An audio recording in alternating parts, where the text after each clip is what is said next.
solely? I think there's a little bit of nerd rage there. Nerds definitely feel like, Wait, hold on. Stop the yes. presses. You believe nerds have rage online? What? No, I never said that. That's Okay. slander. Yes, yes, nerds Slanderous. have rage online. I think a little bit of nerd rage there and I'm definitely guilty of it too myself, you know. The nerds that actually got bullied and had to put up with all the ridicule and stuff over the years. When they see a bunch of other people bandwagoning on to something, they definitely get a little rage and are like, hey, you know, I put in my time with this other stuff. This is better. I think that's a Okay. big part of it, but So, all right. So you're saying that there's a little bit of a nostalgic connection with the pains you had to go through to appreciate your version of fun compared to what right, fans now, which they have no traction, they're free to enjoy without ridicule from the public at large. right. That's what you're saying. Yeah, for sure. Okay. My reasoning was I think that it stems a lot from playstyle choice. Mhm. There are a lot of different play styles, min maxers, rules lawyers. We jokingly give them nicknames, the theater of the minders, that sort of thing. I think that everyone has different play styles, and that needs to be acknowledged more. I don't think that everyone has a play style that's compatible with everyone, nor should they. Right. Your group should not be the same as the group down the street. They're going to be different, and that's good and should be celebrated. We shouldn't see that as so much of a negative. I think that they are quick to dismiss what is popular at times, or a certain particular rule set, because that rule set does not cater to their certain play style. So they feel loyalty to the play style that does cater to it. That's where I think it's coming from mainly. What do you think of that? I definitely think there's a combination of reasons why so many of the additions, and people just like to flock to certain things, right? It doesn't matter. Baseball teams, whatever it is, people always kind of separate, join their one thing, and they get on the wagon, right? So I think there's a lot of different reasons why. I think some of it gets down and petty. Just because you played, you know, third edition, second edition, doesn't mean you're a better D&D player. It doesn't. It means you like a different style of game. And we all just need to remember that. And we need to remember the focus of the game, right, is to bring people together, play a game, and it's a role playing game. So, I mean, I really feel 5th edition has kind of focused on that, right? It's more on the role playing aspect, not on the mechanics aspect, which is not a bad thing, but that's just what some people like, not all. Okay. Uh, yeah, I think that and people see these things as a negative, right? Like, oh, well, they don't play fifth edition; they must not know what they're talking about. Um, no, everyone has different rules that they flock to, and that should be celebrated. Hey, that's okay. There can be more than one game system. Now, I will say this: the hate that fifth edition gets because of its popularity to me is ridiculous. And to admit that it's not the most popular and most successful role playing game in our history is downright ludicrous. These are businesses, folks. This is not a societal charity to provide people with imaginative rules to play a role playing game. This is not someone's right. This is not a thing that people need to freely have at their disposal. These are business, businesses, and their goal is to gain an audience and following of fans who enjoy their products Mhm. and spend money. If your product has such a success as fifth edition does, then you have become the most popular, and that in turn, I believe, goes with the most successful game system out there. I would love to see what the other people listening in. We only have two currently. I'd love to hear what your thoughts are on that. If you think fifth edition is the best set of rules out there, I personally think it is. It balances both the theater of the mind as well as the rules-oriented additions that have come previously, blending them, making a system that can be played as simple as you want it to be, or add on to make it more rules-heavy and complicated per the preference of the DM and playstyle that he intends to run and or she. So that's my take on that. Is the success of a role-playing game and the popularity determine whether it's a better system or not, Mike? Mike? It definitely has an effect, right? The popularity definitely. Hey, Wolfie, go ahead. Pop up in, you're in general text right now. Go ahead, go into our DM discussion text thread. And that's where we're going to be taking the comments from our audience. Go ahead, Mike. I mean, obviously, it being successful makes it one of the best, right? I mean, people like it for what reason? Is it just because of Critical Role? Is it just because of dice camera action? I don't Well, think I will so. add here that Critical Role started with Pathfinder. Right. They played Pathfinder, and they were rules light. And Pathfinder was great until you played 5th edition and realized, oh, wow, this is a lot more freer to do role playing. It's not so oriented on the rules. They took Pathfinder, they played it. It was a great system, but the way they played it was very much not by the book. It was very light in the rules and emphasizing more on role playing. So they altered the system, which was not the most beneficial to their playstyle. Whereas 5th edition has that ability to play without altering the rules much. They still say, "Hey, we're rules light. You know, we play by the rules of cool." But at the same time, it's so much more able to be adapted to that particular play style. Right. So, anything to add on to that? Let me go back to. Yeah, I saw Wolfie said something in Yeah, in general. general. So he said it's a good base, and you can make it more complicated if you want. I like second the most probably, but 5th edition is great too. And I think he's right. 5th has the flexibility to be what you want it to be, right? Where the other editions maybe not so much. It was a little harder to alter it, but 5th is so basic that you can literally add on any game mechanic you want. It's very template Yeah. oriented, right? Like I can add things onto it to make it meat grinder. If I Mhm. want to make a meat grinder game, I can add stuff to it easily to make that. Or I could go light, say, hey, we're playing PHB, which Mhm. means I want to simplify the races at our table.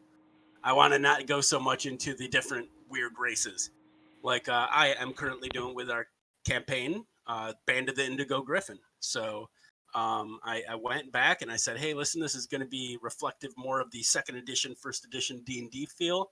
So in doing so, I want to go ahead and limit certain classes and race options. And we're going to do the PHB, and there's certain changes I made to that option as well, because obviously the timeline in Forgotten Realms takes out certain class options, and that's why I have to my characters that were being created by the players. Well, I think it also lends itself to new game mechanics, right? I know you don't have to follow the crit rules in it. You can do crit tables, you can do whatever. It's encouraged. I mean, I think the book itself says it great. I don't have one near me right now, but I want to say the player's handbook. One of the lines in the very beginning of the book says the DM is the rules, and then it goes, see original pose. DM is the rules. You know. Wolfie says, I'm not sure if D&D Beyond was available for 4th. It wasn't, Wolfie. I didn't play 4th edition, but it adds a lot to 5th as well, since it makes it even easier for new people to join in. I agree. I was actually hesitant to do D&D Beyond because I'm not very computer savvy. I'm That's the very old understatement of school. the year. Well, I grew up playing by the books and using the books. So to not have the book in front of me, well, I know, right, Wolfie? To not have that book in front of my 40-year-old eyes was completely different. And who knows if, that threw me off my game. It did. But I think now that I'm used to D&D Beyond and having all those tools available to instantly access without having to flip through pages of the books, one, it makes me look more confident at the table. Two, it's easy. It's very easy. I gotta admit, technology has won us over there. Won me particularly over. So yeah, I think D&D Beyond is definitely a great thing. It wasn't available for fourth edition, which my God, they tried. D&D's had a history, by the way. Wizards of the Coast (TSR) has had a history of trying to work with technology groups and software developers to make products for their company, and it's always fallen on their face. Just not the best of relationships with technology. And now that they've gained in popularity, gained that capital as a product, they have definitely attracted more developers, and currently even have uh, made a software company of their own. So hey, we got Baldur's Gate 3 coming due to that and everything else. So D&D Beyond definitely is a thing. I think it was a great success. It was slow to start up. When it first started, I heard a lot of people were having difficulties with it. So it now though, after it's been going through play testing and people using it just like 5th edition rules, tested the hell out of them. I think now they got a good grasp of what that product should be and how it should work. So I definitely think that they're on the right track with that. All right. So that's role playing editions, and honestly, I mean the arguments, guys, it's just not worth it. Just whatever one is your favorite, that's your favorite. Great. But don't just disavow the editions that are currently at the time more popular, because at that moment, whether you like it or not, that system is the best system going. Uh, sales determine the winner. Yeah. So Okay. With that, let's go on to our next topic area. Wolfie, he's typing something. I'd like to see what he definitely has to add to the conversation.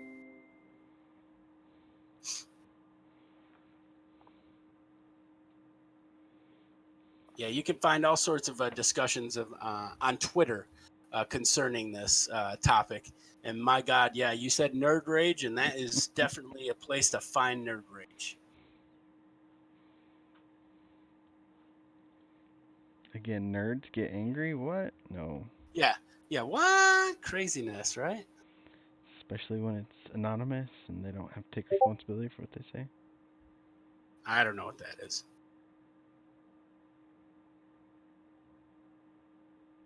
All right, what's Wolfie say? Oh, I was just going to say I missed the old edition of Shadowrun since they changed how you roll the dice, re-rolling sixes and adding them up, etc. They luckily didn't change anything that drastic enough in D&D though. So yeah, I mean, Shadowrun. Oh my God, let me tell you, back in the '90s, late '80s, playing Shadowrun was, I'll admit, the concept seemed really cool. Uh, like, oh wow, it's our world, but with magic in it and different races. Like something happened. That sounds awesome. Let me go ahead and take a look at the rules. And then after you get done vomiting several times, you're like, I don't like the rules. That was my takeaway from it. Even though they used the D6 standard, I wasn't a fan of it. Didn't like it, and so they definitely have made improvements upon the rules. I heard the current system of I'm sure it wasn't your take, Wolfie. I speak for me and me alone.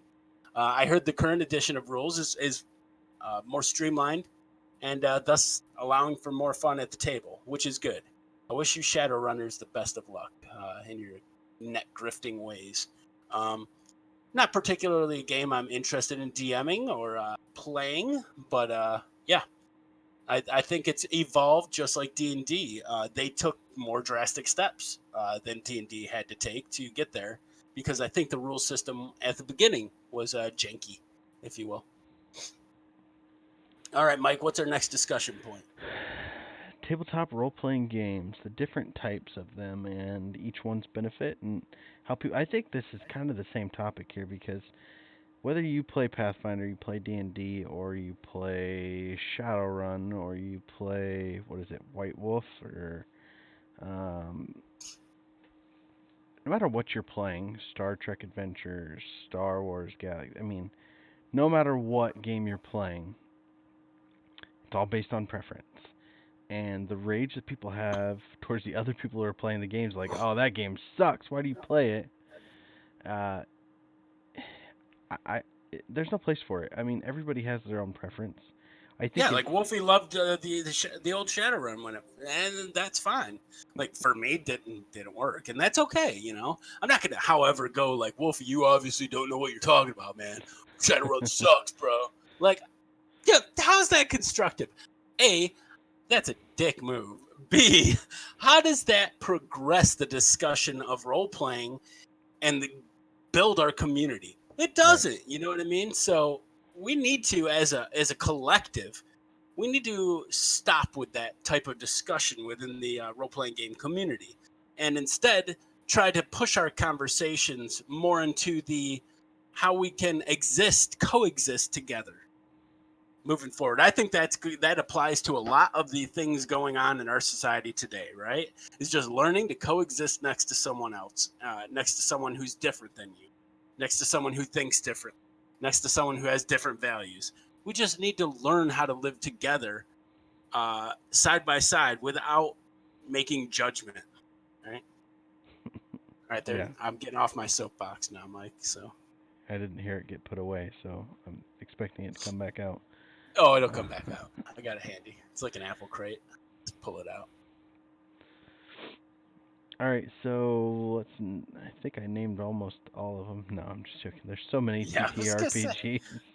TTRPGs. It's ridiculous, right? What else do we want to talk about on this subject? Oh, let's go to our viewing audience, who currently is one. Wolfie, go ahead. Ask us anything you want to talk about, or hear discussed, or hear how we do things.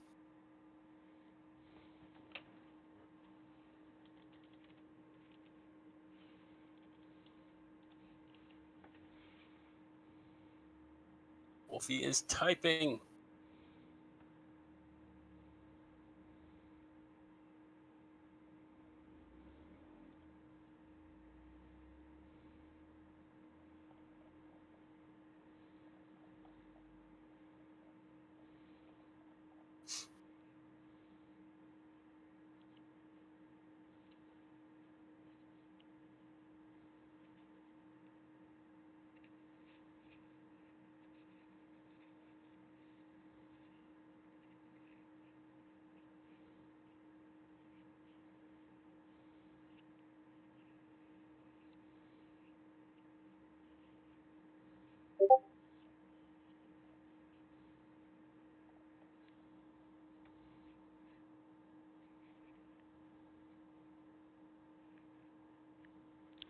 Okay, this is an interesting topic. Do we? What about the old Dungeons and Dragons cartoon car commercial they just released? Do you think they should make a real primetime D&D TV show? We have been talking about this since that commercial came out. And holy hell, yes. I think Well, I think that I think the car commercial is great. It brought up that the correct nostalgia, but it also did something that a lot of films fail to do. It was respect the original product, right. little property, if you will. I thought that they had it nailed, the look of it, the feel of it, and I have been talking about a D&D TV show series for quite some time, and I'm talking probably around 20 years. I know Mhm. people, oh, well, obviously people have always said that. Yeah. I'm saying that D&D has never worked as a movie because A, in the industry of film, it was never taken seriously and thought to be a capital builder.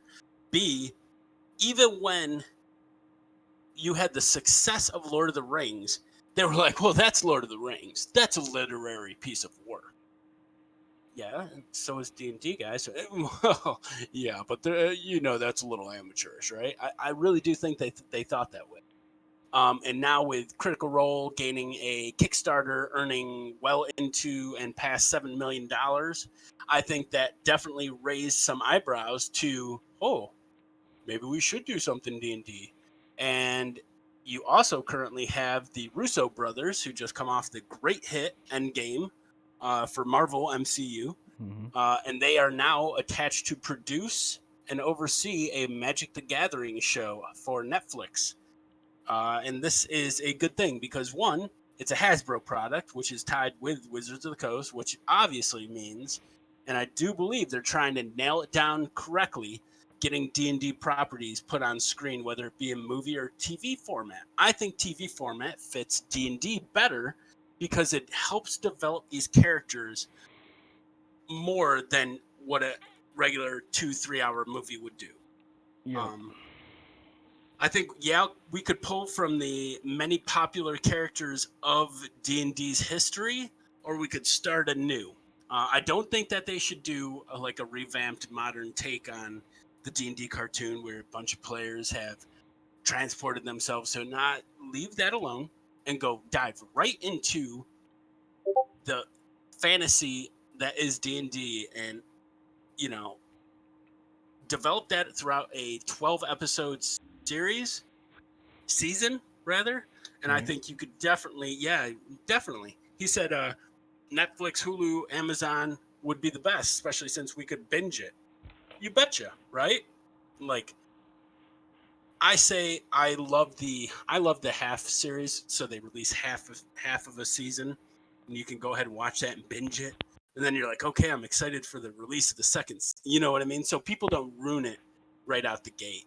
Yeah. I think D&T would be such a popular hit on any of these, Netflix, Hulu, Amazon streaming services, that they need to do it. It's just not it's a matter of when.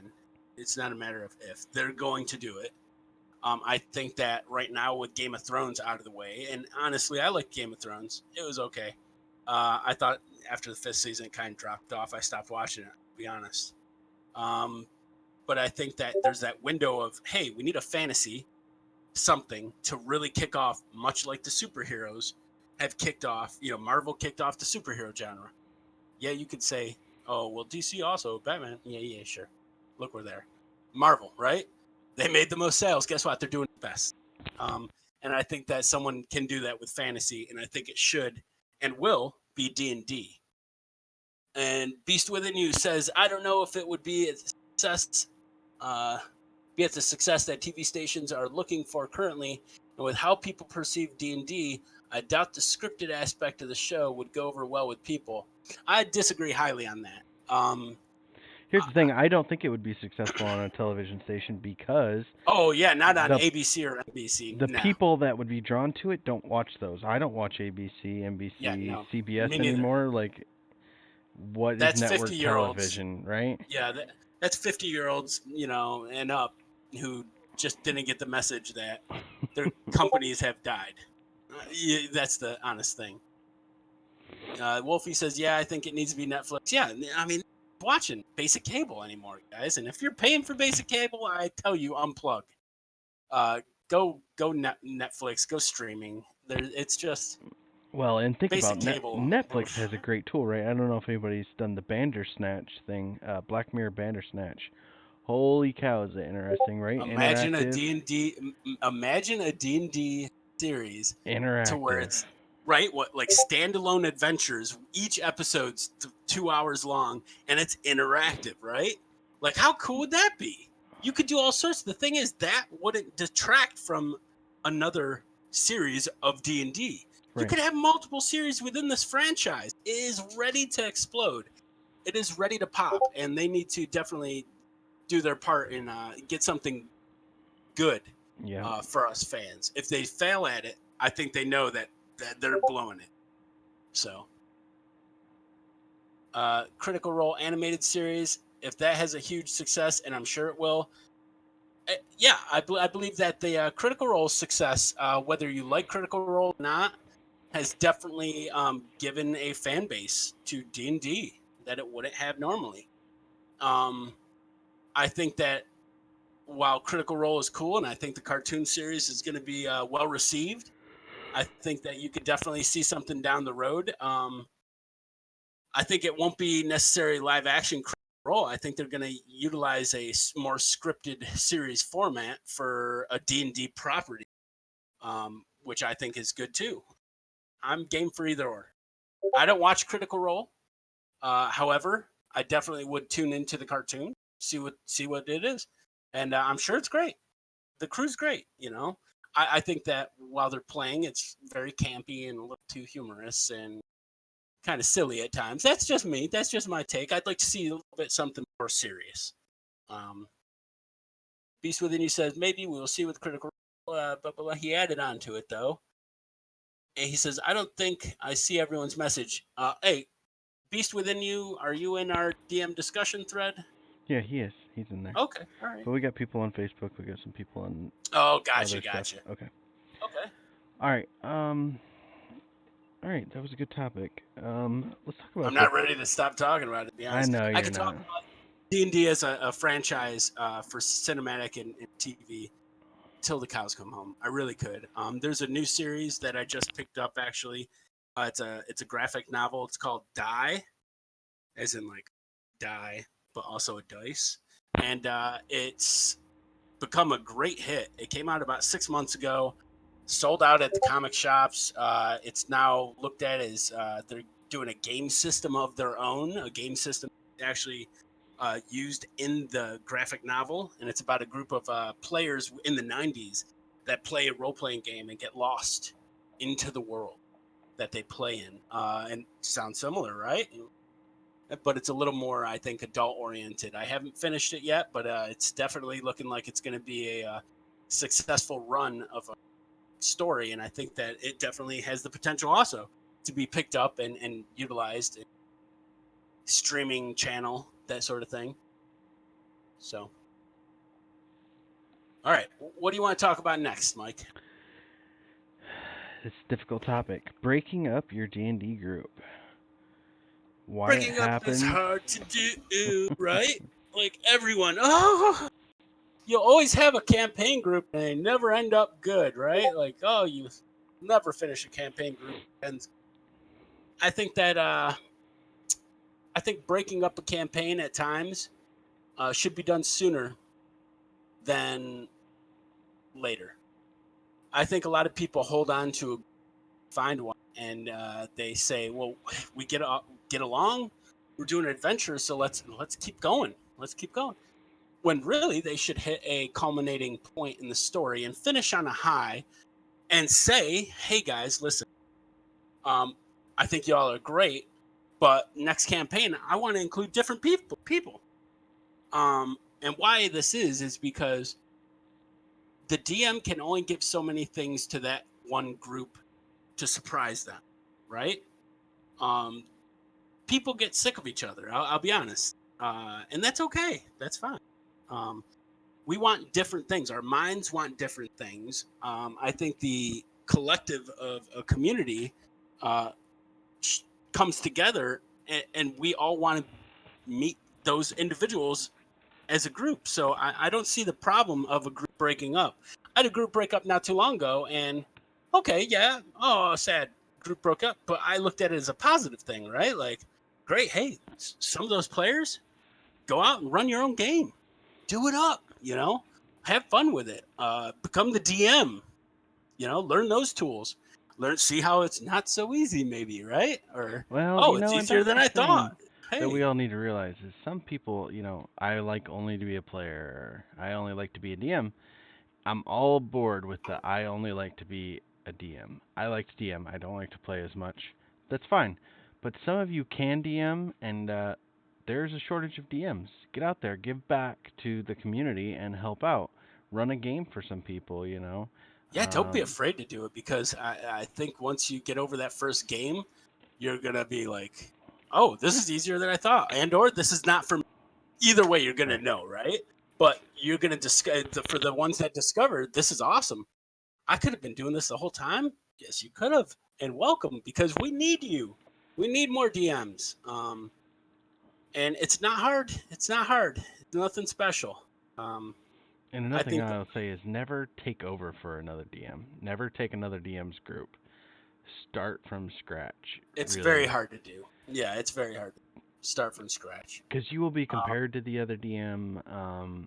It's harder. You didn't get to pick your group if you're doing that. Really take the time to put a new group of people together. Make sure that experience, their shared experience that they want is the same or mhm. similar in some cases. Make sure they mesh as a group. Because there's nothing worse than a group. Who was I talking to the other day? I was talking to a DM the other day, and he had like 3 players that hated each other. Why are you And playing together? that's Right? right. Like They're that's like, that's the thing. we They're hate like, each other, oh, but we come together still to play. I'm like, D&D and tabletop role playing is at a golden age right now. yeah, We have more people playing than ever before, literally ever. Even more in D&D's most popular time of the 80s, even more than that. So, let's use that to our advantage and get out there and play with different people, folks. You're not going to like all of them. They're not all going to work out to the benefit. But get out there and play with other people. That's my take on that. yeah. I see it as a positive, and I think that's something it should be discussed at session 0, right? Like, hey guys, Mhm. so this is the campaign I have. This is how long it's going to be, and this is when we end. And at that time, you know, we go ahead and separate. Like, I see these the old type of mentality of, well, this is my, I've heard this before from my old players, right? They're my forever DM. Cool. I don't forever want you as a player. You know what I mean? Like, I love interacting with other people within the role playing community, and I like getting fresh new perspectives. Um, that is harsh, isn't it? Right? Like, hey, I love you as a player, but honestly, getting someone new in is great. This isn't a marriage. This is D&D. I shouldn't have to be tied and tethered to a certain particular group forever.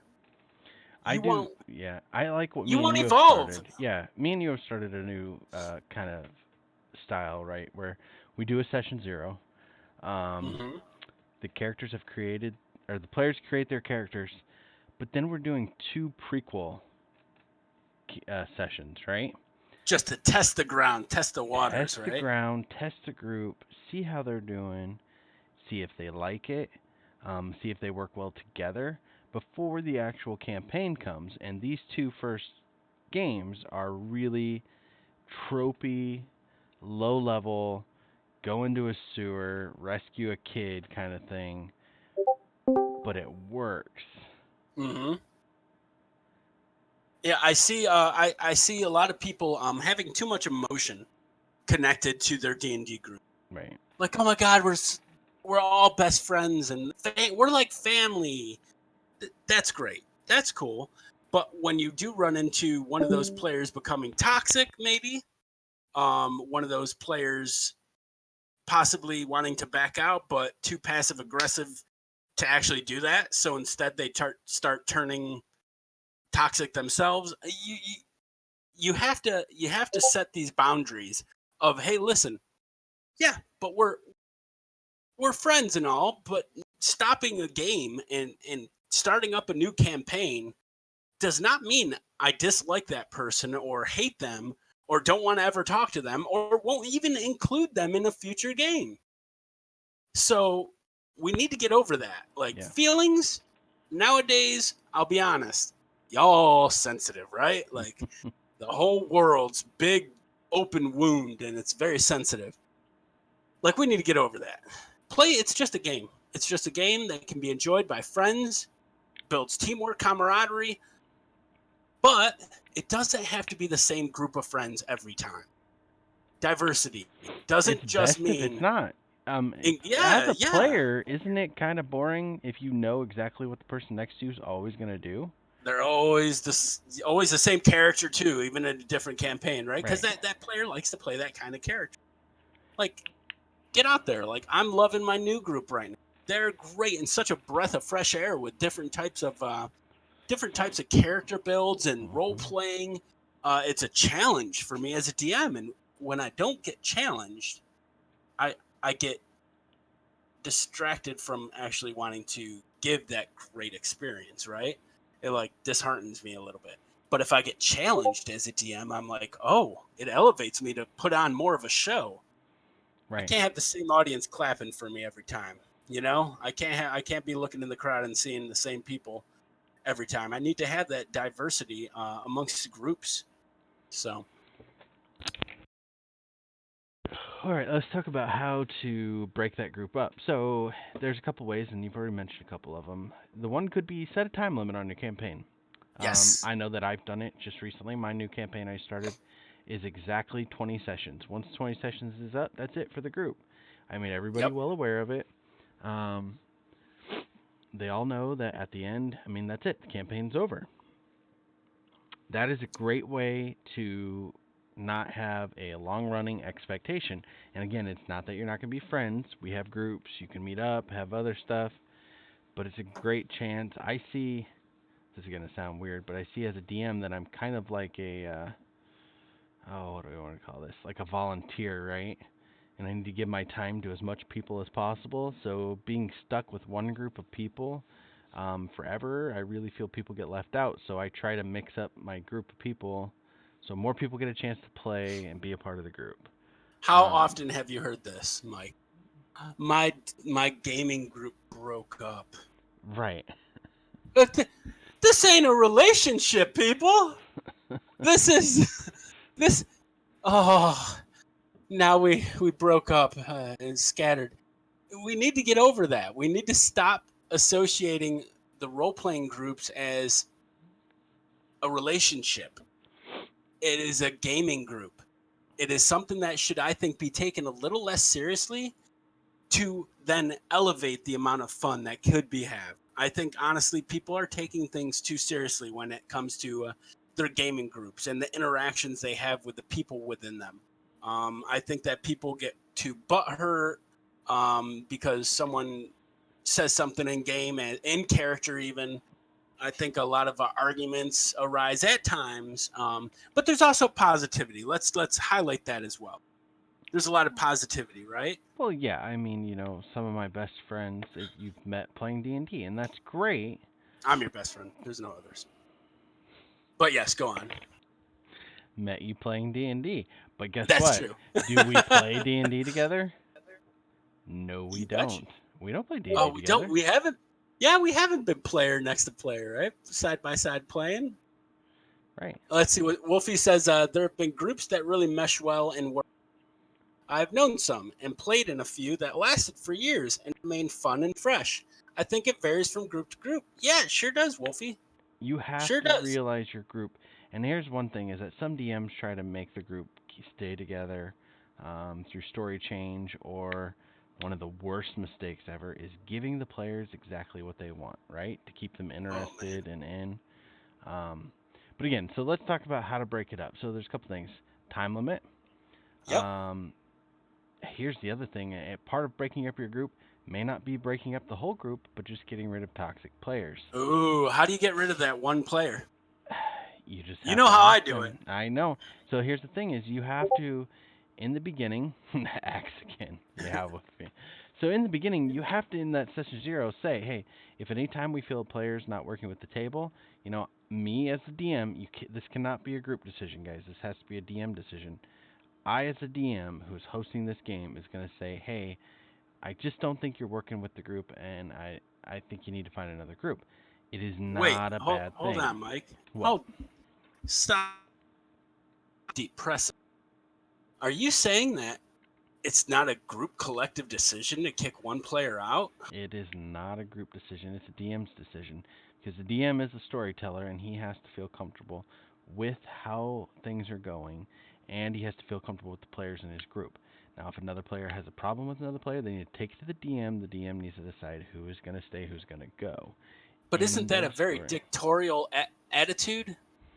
I refer you back to the player's handbook, which says that the DM is God. You gosh dang right. Okay? Listen, the DM is the one hosting the game, most likely. It's going to be at either their place or a place they have worked hard to achieve, to game at. They're the one telling the story. They're the one putting up with the interactions of the players. And if they decide that one player within that group isn't a good fit, they and they alone should be the one to approach that player, inform that player. It doesn't have to be a discussion. It doesn't have to be like, why do you think you belong here? Or tell me some reasons why I should keep you in the camp. Don't toy with them.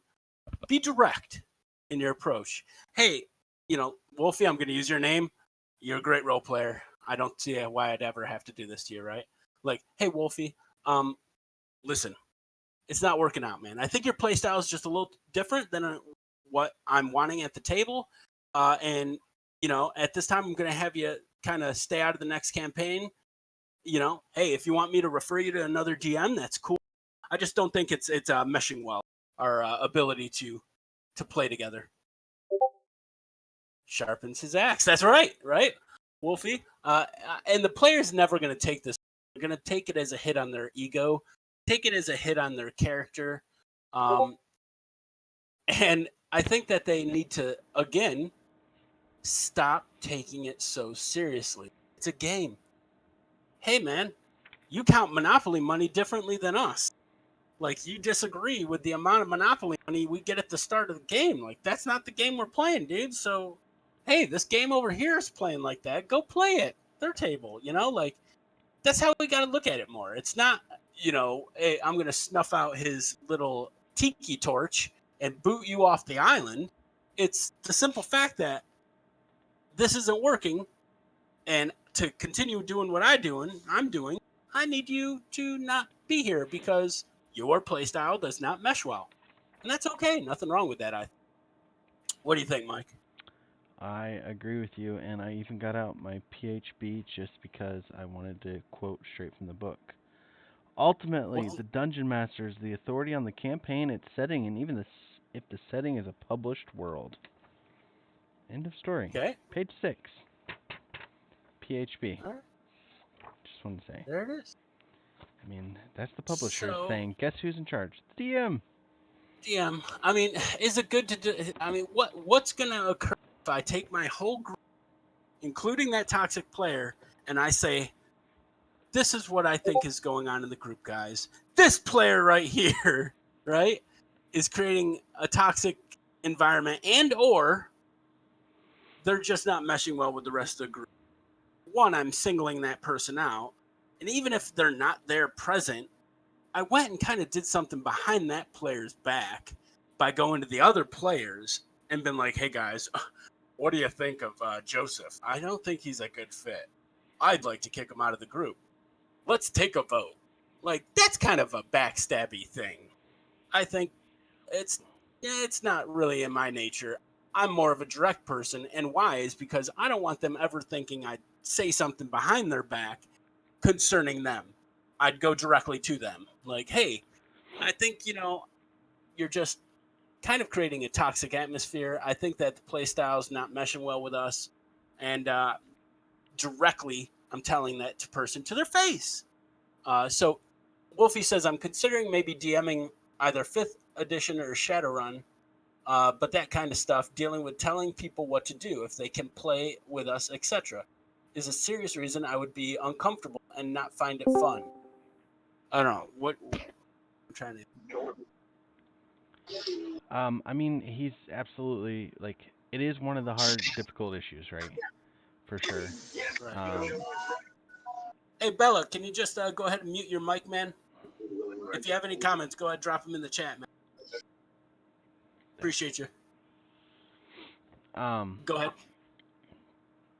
Anyways. I mean, I think he's right. It is difficult and it can be hard, but I think the big issue here is you got to lay it out at the beginning and tell people this is what you're going to do. And then it's not a surprise, right? And then it's not a personal thing. You just say, look, if you're not working out with the group, I as the DM will ask you to leave. And that's not saying that as soon as somebody does something wrong and they roll the wrong dice or they do anything that we're like, hey, you're gone. Yeah, then you're going to have a whole bunch of players like walking on glass, right? Like, no, yeah. Go. I mean, there is definitely a time where we're going through and we're saying, hey guys, here's what you're doing wrong. Hey, this is how people feel. Can we work on this? What are you trying to get out of this, and what's going on? Oh man, the notifications That's just where popping. Mike, I think session 0 is again. It is the culmination of the solution to all these problems. If you discuss it in session 1 and actually conduct a session 1 the proper way, making sure that the players know the expectations, the intention, the focus, the rules at your table. I think that at any time, no argue with you. You're gonna say that was discussed in session 0. Hey guys, don't like the fact that you're keep on bringing up sexual innuendos during game. I think it's distracting, and I've asked you nicely to stop. And it's become a problem continuing forward. So I'm going to go ahead at this time and tell you I don't want you back at next game. Yeah, it's a scary thing to have to do that directly.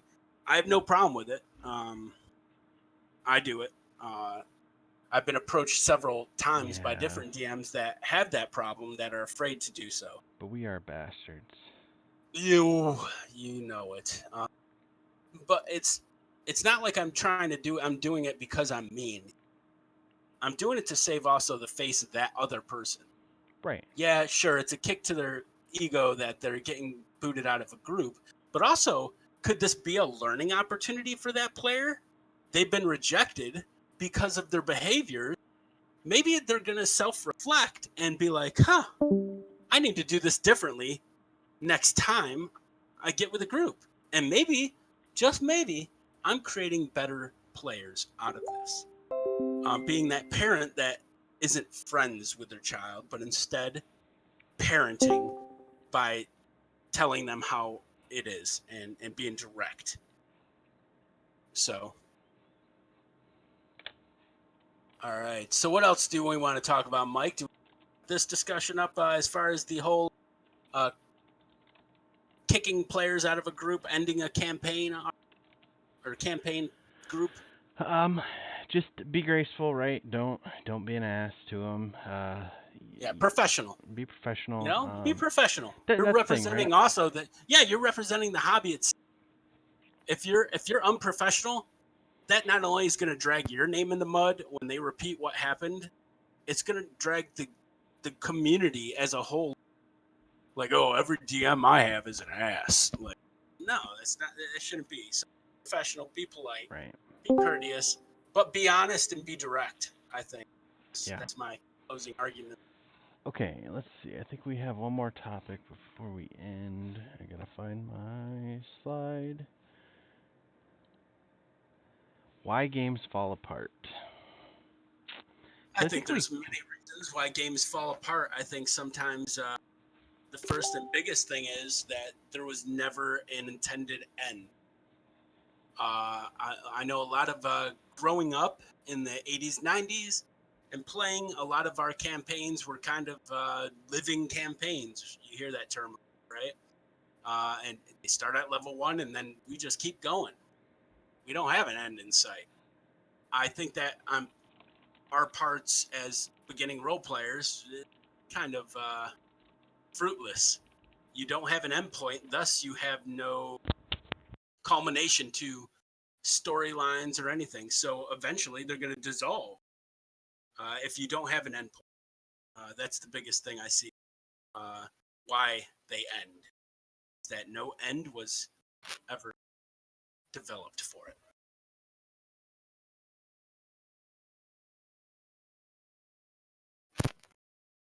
Mike, I agree. do you?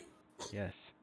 I think we've talked about this a Jeez. little bit before in the last topic, but I think one of the reasons is DMs trying to force a group to stay together. And the way they do that is, right, again, giving players what they want, keeping things going way past the time. I think you did that when you got DMing with the coalition early on. I think I was seeing that those traits a little bit coming from you. Like you'd get kind of, oh, I might have gave them a little too much of this or too much power in this, and then you'd have to go back and correct, right? Like you have to course correct. But yeah, I'm not talking about It can be that. frustrating. That's It can be something, yeah, frustrating, when you have to but like balance out. But what I'm more talking about is people will try to keep all their players happy to keep the game going no matter what. oh yeah, And maybe the group is not meshing well at all. And the DM is so sees it as a hit to their ego if players aren't into their campaign. I've had hmm players say, I just say I can't get into your campaign. Okay, yeah, that's fine. my campaign is Like, my hey, campaign. to each his own. Like, yeah, I don't watch certain shows. Doesn't mean I don't like Netflix. I Right. don't, you know what I mean? Like that's how I see it. What Soul Wolf say? I think there's a big difference between a game falling apart and tapering off. True. A game with no end is more of a tapering off. True. A game falling apart could come from the same problems that an extended campaign like that would have. However, I think that you don't have any end in sight. You're gonna have life interrupt, taking a player out because they just had a baby. You're gonna have people arguing. All of a sudden, the couple that started dating is now breaking up, and now someone's rejected, right? So, yeah, there's definitely falling apart. Could also happen with the no end in sight game, the continuing campaign. But I think that the having an endpoint is going to benefit everyone at the table. Right. Wolfie says a game falling apart can often happen because some of the players may not be very reliable, not showing up enough, etc. Could be a great group, but if people are not consistent, it can end up ruining it. Oh, Wolfie, the bane of scheduling a D&D game, right? We've all seen the meme. We've all joked about it. That's honestly grounds for me as a DM. That's if it happens more than twice, you're done. If you're showing up late consistently, if you're dropping out of a game, like, oh, hey guys, I can't make it today. I got this going on. Okay, hey, not a problem. Like, life happens. I get you. And it happens again the next week or 2 weeks later. Like, oh, hey guys, I didn't know, but I had to work today. Okay, hey, again, life happens. Happens next game. Hey guys, yeah, I really wanted to go to this concert. I kind of bought tickets and blah. Well, hey, at this time, I'm gonna go ahead and directly tell you, that's fine. It seems like you got a lot going on in life, and that's okay. But I'm not gonna go ahead and include future campaign. But that's all right. Hit me up when you have more. That's all. And there goes that campaign, right? You have other players that are doing the same thing. You need to, at the beginning, set the ground rules. Set this. You need to stand up and declare, these are my rules. You don't have to do it like that, right? Because you might scare some people. But you do need to make sure they know session 0, you are the boss. That's right. Jennifer says that's why session zeros are so important. That's right. Session zeros are the seed that plants and grows as your campaign evolves, right? So, session 0, make sure they know it's your rules. These are the rules. I'm the boss, and these are the consequences. Set Three set strikes, you're out. yeah, set that limit, right? Say, hey guys, if you miss 2 or 3 sessions, that's it. I'm gonna have to ask you to leave the group. Not it shouldn't be that hard, guys. It's not something that you're not the bad guy because you're setting a limit. You are being the DM. You're structuring the game. You're helping the game continue on, right? Because if you, as the DM, don't set the limits of what other players can do, then you're going to have more than that player who's not showing up leave because everybody else is going to be like, well, this DM does not have this game put together and they can't keep everybody Right. together, so why are we playing here? So it's very important to, like Jennifer said, session zeros, super important. Set your expectations. Set the limits of what you're willing to, take as a DM. Hey, if you miss 2 games, that's when you're out. Now, if they approach you as the DM and say, hey, so I just got my work schedule, or I have these events going, and I'm not going to be making it for these few games. Like, I just wanted to bring that to your that's completely a responsible and adult thing to do that should be allowed to. And now if your campaign's only 6 sessions long and they're going to be missing half of it, then you need to at that time go, hey, thank you for bringing this to my attention. No knock against you, but it's only a 6 session long campaign. Like, I'm just going to have you sit this one out, and I'm definitely going to contact you when I start up the next campaign. Or, hey, I have another buddy, he's running a game, or she's running a game, and I bet you they'd love to get you in there as a player, but because I'm, only 6 sessions, it's not going to work out. That's okay. She as a player, he as a player is doing the right thing coming to you, and you should definitely, I think, approach that as a respected thing towards you, the DM. Bella says, in my current 5e game, what is Bella? How do you say that? Bella Tukadras. Okay. In my current 5e game, the goal is every other Sunday. But at the end of each session, we discuss attendance for the next session and alter the day if too many people will be absent. It has been difficult finding people, so a bit of flexibility is called for. Yeah, definitely. A bit of flexibility is called for. I know during the creation of our current online live streaming play event going on, Band of the Indigo Griffin, that's a little plug for us, we had to construct a rigid schedule because our viewing audience is going to, once we get one, eventually need to know the time, need to know the date. We can't really just on the fly be like, oh, well, we got to change this. It's going to take a lot of, alerting people like, hey, there's a change now to our schedule. We had to fix a more rigid schedule for that. But that's not a home game, right? With a home game, you got to kind of, like Bella said, you got to be a little bit more flexible in that and definitely discuss at the end of the game, like, hey, next game's this. Anyone have any conflict with it? Right?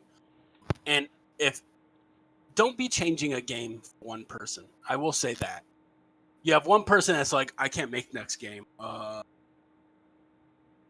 That sucks, man. That's okay though. Like, hey, don't be like, oh, well, hey, guys, Mike can't make it for next game, so let's go ahead and change it. Now I'm gonna interrupt 5 other people's schedule, right, and adjust their schedule to make Mike happy. Like, don't be doing that. But be flexible and communicate. I think, like you said, Bella, communication, very important. Number 1 ingredient in any relationship. Hey, speaking of communication, you know what Michael did, which he's been doing a lot this week? Is Michael Bella? No, Michael's me. Tukadras? Oh, you.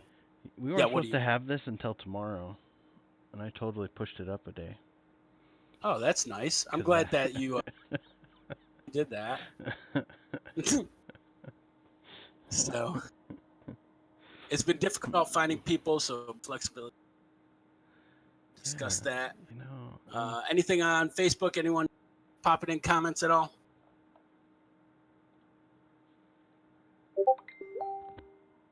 I thought you were Michael. That's why I was thrown off. Yeah. I was just saying. Yeah, I messed that up. Sorry, all right. Guys. So what are we going to discuss tomorrow? But yeah, I messed it up. Further about this. We can do it tomorrow too. We could do it tomorrow. Why not? I can do this at home in my pajamas. Who cares? Anybody got anything else you want to talk about? Yeah, I'm open. Let's take viewer audience suggestions and or questions. Is the DM discussion going to be an ongoing thing? Yes, it is. So, Wolf, we plan on doing this monthly, Mike? Is that correct? At least once a month, more if people want it. Yeah, if you want it more, tell us. We only go off of what we're thinking is going to get, viewers to tune in and discuss with us. I love sharing the gaming knowledge that I've gained over the past 25 years. Michael loves discussing stuff. I love hearing from you experienced gamers out there what you're doing. Like, elevate my game, yo. Like, that's what I'm about.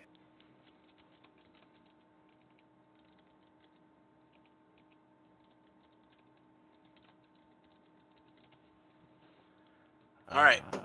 Any suggestions on topics? What you want to talk about? I see someone's typing.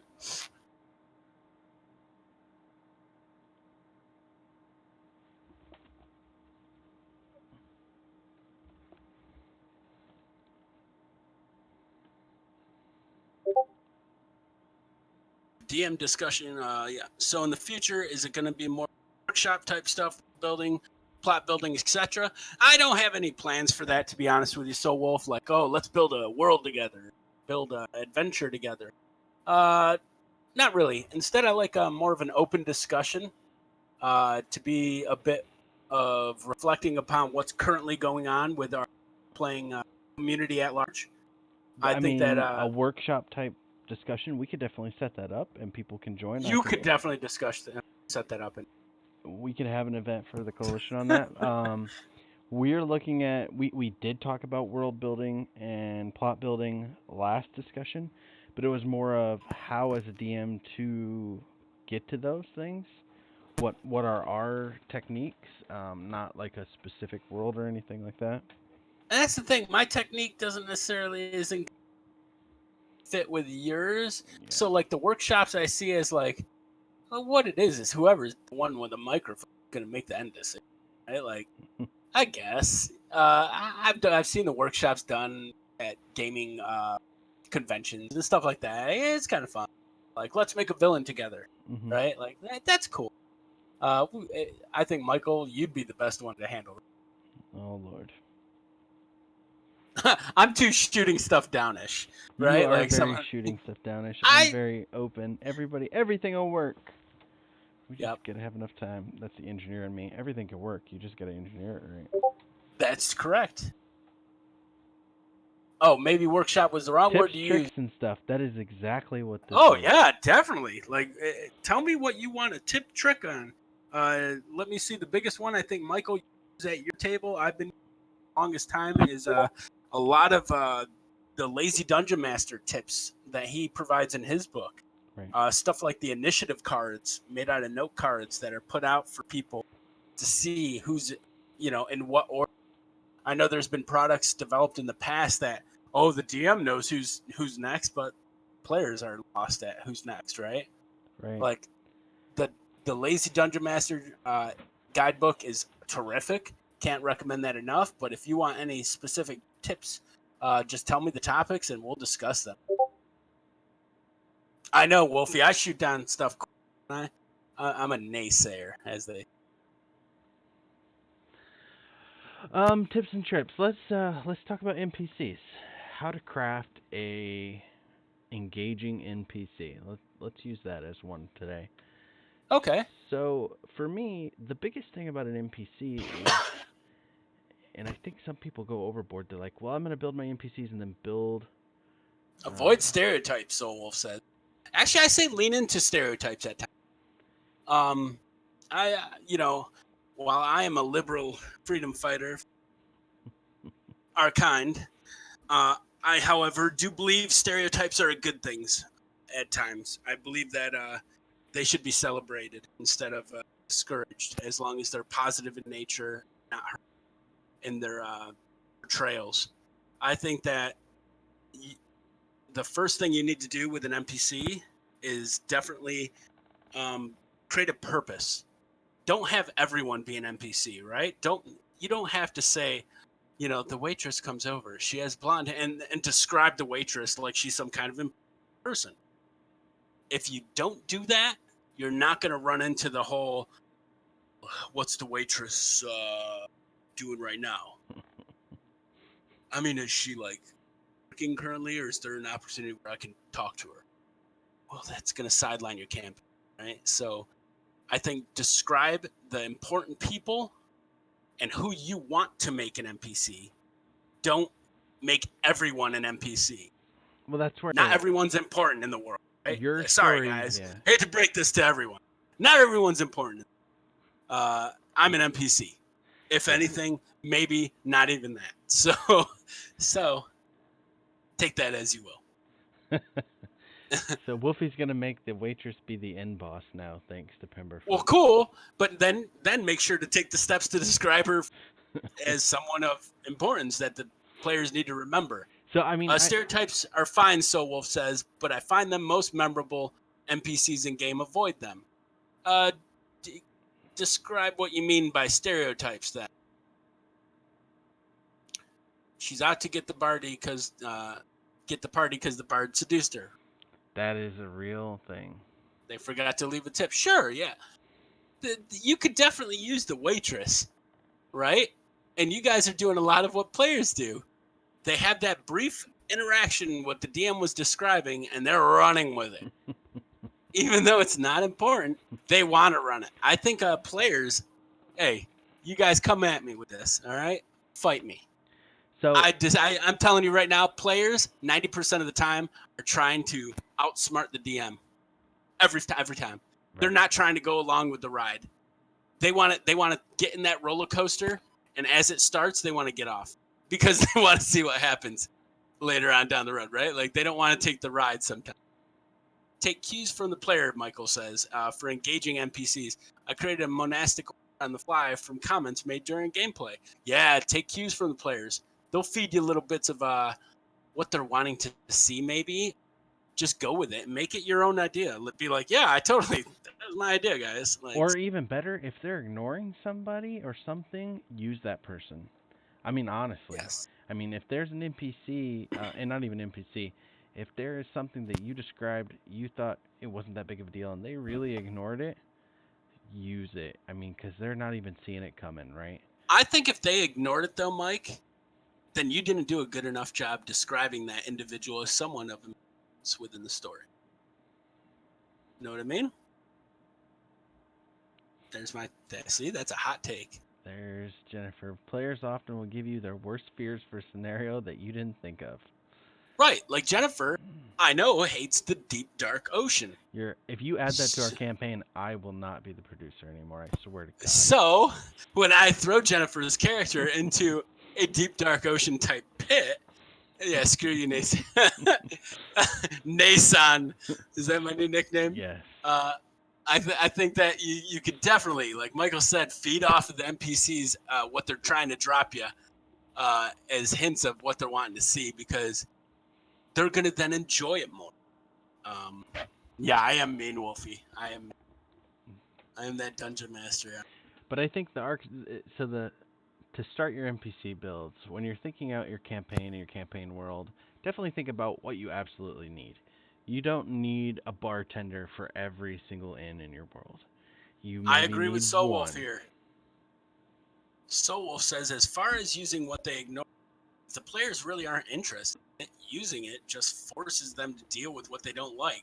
Makes the game less fun. 110%. So, like I said, if they aren't interested, you either A, didn't describe it enough as important to care about, right? I have to give a shit about something for it to actually do anything story-wise, right? Like, you just passingly remark, a guy with blue eyes walks by. Great. You know? Like, do a little bit better job as a DM describing these things if they are supposed to be pivotal roles in your campaign. Sorry, you're going to know when you're watching Game of Thrones when someone comes on screen and they're meant to have screen time, right? It's not just some extra. Like, I know this guy they call the Mountain is because they're going and taking the time to highlight him than say the background guy. That is a hard to say. In the background, drinking and sipping wine. Obviously, background people are not that interesting for that reason. They're not highlighted. They're not described. Usually by the background music. Sure, music helps, right? And we have that ability now in D&D, which is awesome.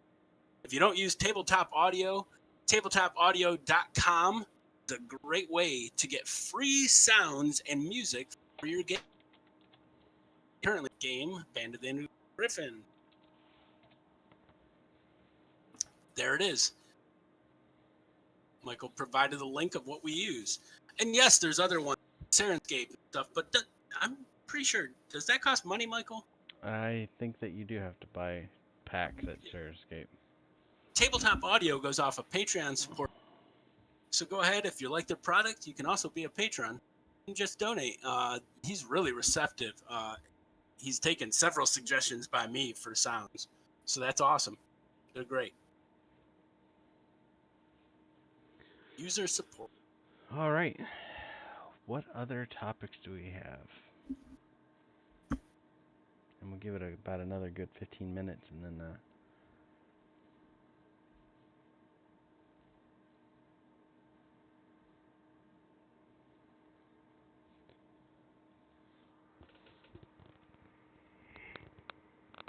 I see DeFranco is typing.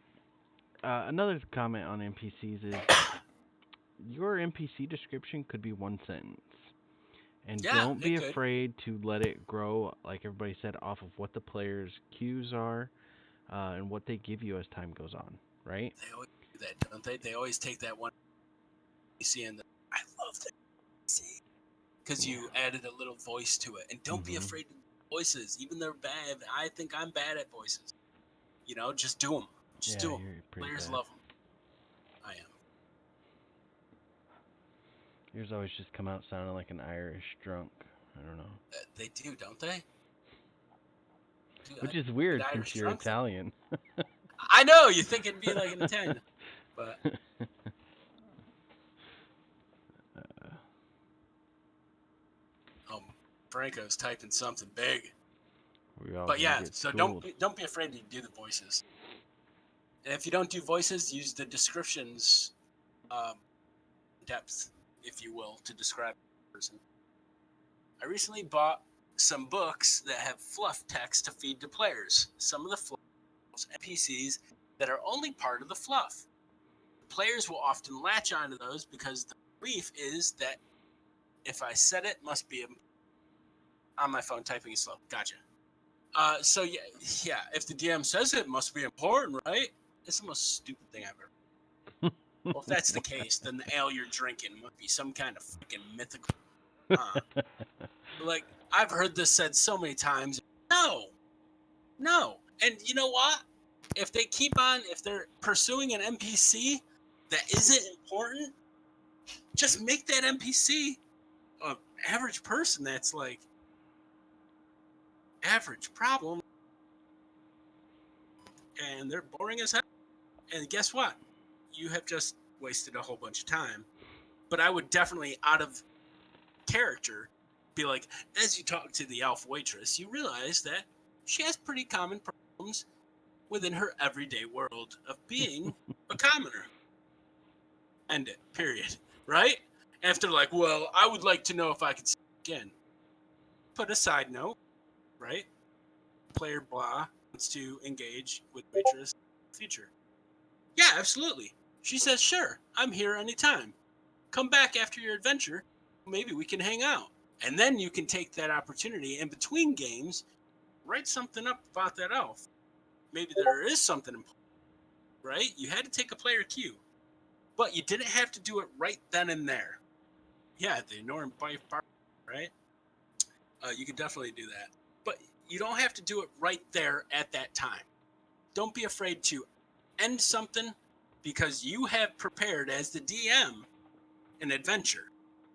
You have a goal to meet at that end, right? And that's what you intended. That's what you need to do as DM. The players, sure, they have their wants and desires, but sometimes you have to cut that short, save that want and desire for another applicable time. And maybe it can be fit and retrofitted to be used in the story of the future. So, what do you think of that, Mike? I think it's excellent, buddy. Absolutely excellent. I wrote it down. I'm in tears right now. Happy best friend day. It's good. I agree with you, buddy. It's We get our lightsaber destroyed. All right, if I Soul end says up I think dead, it's better. Michael, I'm trying to read our guests it's here. better to use the person they find interesting in the current story. Absolutely. So naysayer and sarcastic Mike. Absolutely, I love sarcastic Absolutely. Mike. It's almost like magic Mike, but even better. Otherwise, you're making the same mistake as forcing them to interact with someone they are interested in. Absolutely, don't make them Yeah. interact with anybody they're not interested in. What I would say though is that if they, what I what I was trying to say about if they're not taking note of somebody, use them as a villain, like Mike said, or well, somebody said, use them as a villain. It, it's totally something they weren't expecting. Play off of your players' cues. Their cues could be, oh, we didn't even notice that person had a a dagger with blood on it. No big deal. Play off those cues. There's a trope that I've used a few times, and it's the undercover assassin, right? Mhm. Mhm. Like, they're so good at their freaking job that the player is the one that pursues them into interaction, and then, wouldn't you know, they have some opportunity to an attempt assassination. What? Who knows? Maybe it's part of their past, right? As a DM, that's your job to think of creatively how you can interact or interact that trope to your game. So I like that trope because Good it throws trope. them off. They don't realize it was ever a thing because they are the ones who approach that individual. If they find someone interesting, you should find a way to tie that person. Oh yeah, tie it into your current plot. Sure, but sometimes it's a waitress or waiter is just a waitress or just a waiter, and they need to know that. You don't need to change your campaign or your story as a DM to go off of the whimsies of your player. They need to understand it's your job to provide the story. While they may have certain things that they could add to it, they're not going to dictate it. They're not going to be the one to sideways whatever they want into it. Now, it is important as a DM to with your players in regards to adding to the world and adding to the story, but the things they add to it should not take away from your story for that. So if it doesn't take away the story, there's no harm in that. Yeah, it'll work it. But if it's taking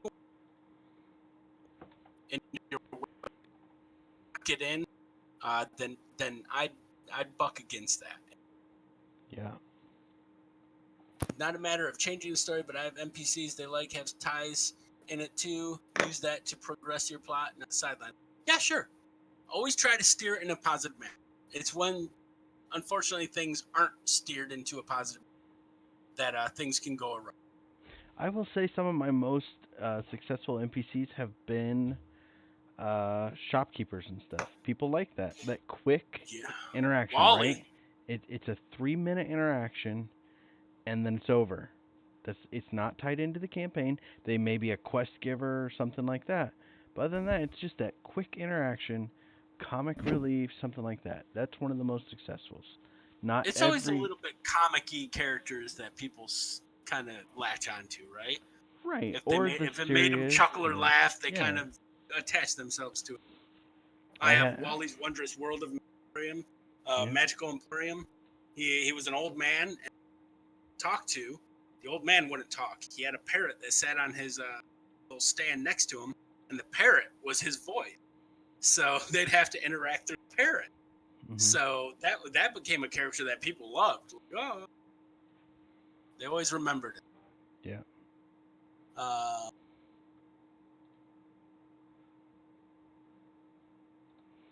All right. Any other topics anybody want to talk about? Sorry if I go quiet. I'm just looking at the backlog of text.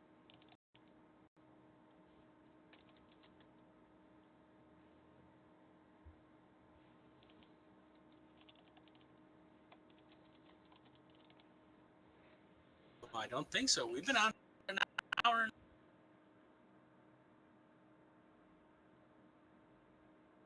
by pretty quick.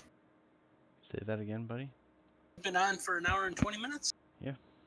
Wow, good stuff. All right, I think it's. What do you think? Time to end it? Yeah, unless anybody has anything else they want to talk about. And we it's not always going to be world building tips and stuff, but we do add a little bit to that. Next DM discussion, I would like to discuss villain. Let's talk Makes about a good building villain, villains. Yeah. how I create villains, how you create villains, and what is a successful. So Villains I are would the like to most defer. important part of a campaign, honestly, right? Because they provide the motivation for the group to do whatever they're doing. So Correct. without a good villain, I mean, campaign will fall apart. All right, guys. Hey, I appreciate everybody stopping by the chat. Sorry that I messed up. I have done this so many times this week of saying, "Oh, this is when it's gonna happen." Yeah, it's not. Hey, before anyone goes anywhere, I would urge you all to tune in to our live play D&D game, Band of the Indigo Griffin. Mike, when's our next game, and at what time? People turn in. Next Sunday, the 16th at 12 p.m. 12 p.m. And that goes until 4. It's a 4-hour game, live played. You can find it on Twitch right now. The first episode, we had some audio difficulties with our microphones. It cleared up halfway through. So the second half of it is clear. But if you can tough it out, I think it was a great first adventure that really laid the amazing story that these players are interacting with and will be adding to. I think the campaign is going to be a great success. Uh, we're learning as we go when it comes to audio live stream. Did you guys rewatch the live stream? I did, yeah. The audio. Went out and bought mics. The producer, Michael, went out and bought new mics for us. So halfway through it, though, that first episode, it does clear up. So that was good. But new mics will be there for next game, as well as us learning. Every episode, we're going to learn a little bit more, I'm sure. You didn't make it that far? Well, so Wolf, that's okay. You know, hey, it's a fun game for me to DM, and that's all I care about. And hey, if I have one person that's like, I enjoy watching this, listening to it, cool. If not, as long as the players are having fun, and it seems they are, I'm doing my job, buddy. Yeah, we're getting there. The technical side is it's getting there. We are doing this out of a basement. Yeah, it was tough to listen through that first half. So I agree. But go halfway. You can even hear the outtakes. Michael, in his awesome knowledge, are during our break time, so you get to hear all sorts of politically incorrect comments being made. A little spoiler there for you. And then it clears up right after break because we address the problem to him that we're hearing echoes and stuff. All right. With that being said, DM Pemberfoot signing off. All right, guys. Have a great weekend. Take care. Be safe and happy gaming.